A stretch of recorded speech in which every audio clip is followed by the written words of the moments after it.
हर तरफ से कहीं न कहीं कभी न कभी जो है सो कुछ न कुछ भाषणबाजी होते रहती है, कुछ न कुछ सूचनाएँ आते रहती हैं। अभी हाल में ही प्रधानमंत्री ने कुछ इसी तरह का बयान दिया है। क्या कुछ कहना चाहिएगा? अपना परिचय देते हुए बताइए सर। देखिए, मेरा नाम डॉक्टर एजाज़ अली है।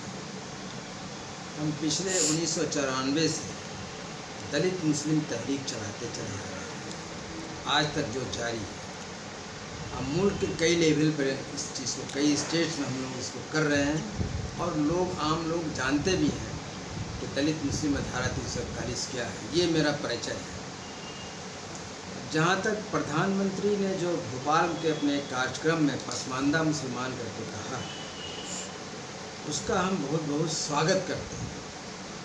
इसलिए करते हैं कि आज तक मुल्क के किसी भी नेता ने पसमानदा मुस्लिम वर्ड का इस्तेमाल खुलेआम नहीं किया। भले अपने टेबल टॉक में कर लेते हों बैकवर्ड मुस्लिम, दलित मुस्लिम्स के नाम पर, लेकिन इस तरह से खुलेआम मंच पर करना पहली मर्तबा प्रधानमंत्री ने किया है, जो हम लोगों की तहरीक को कहीं न कहीं पर मजबूती देता है। हालांकि प्रधानमंत्री ने कई सारी और बातें भी की हैं, लेकिन हम उनके इस बात के लिए बहुत शुक्रगुजार हैं। उन्होंने समाज के बड़ी आबादी, मुस्लिम समाज की बड़ी आबादी के दुखते वर्ग पे हाथ रख दिया और हम समझते हैं कि अब तक वही एक ऐसे भारत के लीडर हैं जो इन मुसलमानों की तकलीफ को उठाया है और उनकी जो परेशानियां हैं, जो सैकड़ों साल से चली आ रही हैं, उसको सामने लाने की कोशिश की। हमें तो लगता है कि अब इनके बोलने के बाद से पूरे मुल्क पर इस पर तहरीक चलनी चाहिए और मुसलमानों की इस बड़ी आबादी को मेन स्ट्रीम में लाने के लिए उनके साथ क्या किया जाए, इस पर भी प्रोग्राम, इस पर भी मैप रोड तैयार किया जाना चाहिए। देखिए, मुसलमानों में दो ग्रुप है। बिहार में लालू यादव को मुसलमान क्यों वोट देता है? सिर्फ सुरक्षा के नाम पर। और यही वो आबादी है पसमानदा मुसलमानों की जो वोट देकर उनको पावर में रखता है। उसी तरह से मुलायम सिंह को जो मुसलमान क्यों वोट देता है? इसलिए कि मुलायम सिंह के दौर में लगता है कि उनकी सुरक्षा देगा, इसलिए उनको वोट देता रहा। ऐसी चीज़ को बनाने के लिए मुलायम सिंह ने कार सभ्यों पर गोली भी चला के दिखा दिया था, जैसे लालू यादव ने यहाँ अडवाणी को पकड़ के दिखा दिया था। मुसलमान बहुत खुश हो गए कि बाप रे, सुरक्षा तो दे ही दे सकता है। लेकिन जमहूरियत में कौन पार्टी चली जाएगी, कौन सत्ता में आ जाएगा, कहना मुश्किल है। आज मुलायम सिंह सत्ता में नहीं है, योगी जी सत्ता में, देख लीजिए क्या है सुरक्षा की हालत। इसलिए मेरा ये कहना है कि मुसलमान जब सुरक्षा के नाम पर वोट देता है और जिन दलों ने आज तक इसको सुरक्षा देने में अपना चैंपियनशिप दिखाया है, उन्होंने सिर्फ ज़ुबान से सुरक्षा दी है, कानून से सुरक्षा नहीं दिया। आज मोदी जी हमारे सामने आए हैं, जो पसमानदा मुसलमानों की बात कर रहे हैं, हम उनकी बात का स्वागत करते हैं, लेकिन उनसे एक अपील हम करते हैं कि अगर आपको वाकई में पसमानदा मुसलमानों को जोड़ना है, हम सारे मुसलमानों की बात नहीं करते, उन प्रोटेक्टेड और प्रिविलेज मुसलमानों की बात नहीं करते, बिल्कुल हम उन मुसलमानों की बात करते हैं जिनको पसमानदा कहा, जिनको प्रोटेक्शन देने की ज़रूरत है। इसलिए कि ये आबादी आत्मनिर्भर है, ये मिट्टी कोड़ के, रिक्शा ठेला चला के, छोटे छोटे काम करके अपना पेट भर सकता है। ये छोटे छोटे शिक्षा संस्थान में अपने बच्चों को थोड़ा बड़ा तालीम दे सकता है, लेकिन इसके सामने सबसे बड़ा प्रॉब्लम हो जाता है सुरक्षा की। तो हम माननीय नरेंद्र मोदी साहब प्रधानमंत्री से ये अर्ज़ करेंगे कि अगर सही में वो पसमानदा मुसलमानों के हमदर्द हैं और चाहते हैं कि उनको देश के मेन स्ट्रीम में लाएँ, तो बस एक ही काम करें, इनके लिए किसी कानूनी प्रोटेक्शन का इंतज़ाम कर दें देश भर में।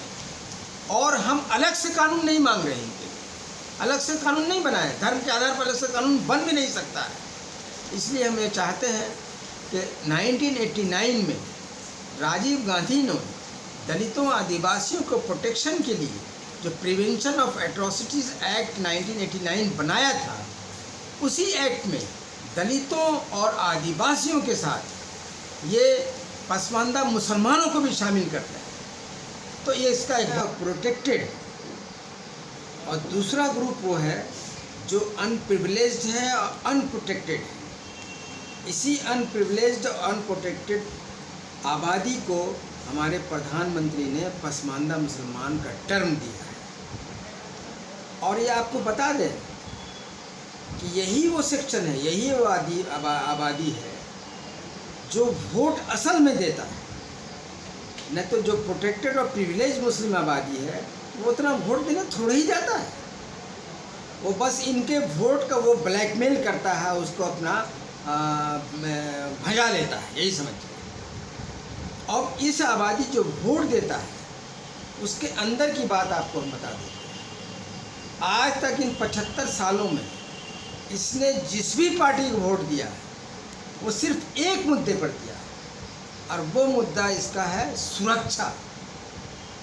जिस भी पार्टी को इसने देखा कि ये उसे प्रोटेक्शन देने में चैंपियन है, उसको उन्होंने भेज दिया। जैसे 40, 45 साल, 50 साल तक तो इन आबादी ने कांग्रेस को वोट दिया, इसलिए कि कांग्रेस इनको देखने में लगती थी कि ये इनकी सुरक्षा करेगा, और कांग्रेस भी इसके बदले हमेशा इनको जनसंघ, आरएसएस, हिंदू महासभा से डरा कर रखता था, ताकि इन आबादी को ये लगे कि कांग्रेस ही वो पार्टी है जो इनको सुरक्षा दे सकती है। लेकिन बाबरी मस्जिद कांड के बाद जब कांग्रेस की पोल खुल गई, उसके बाद समाजवादी लोग सामने आए।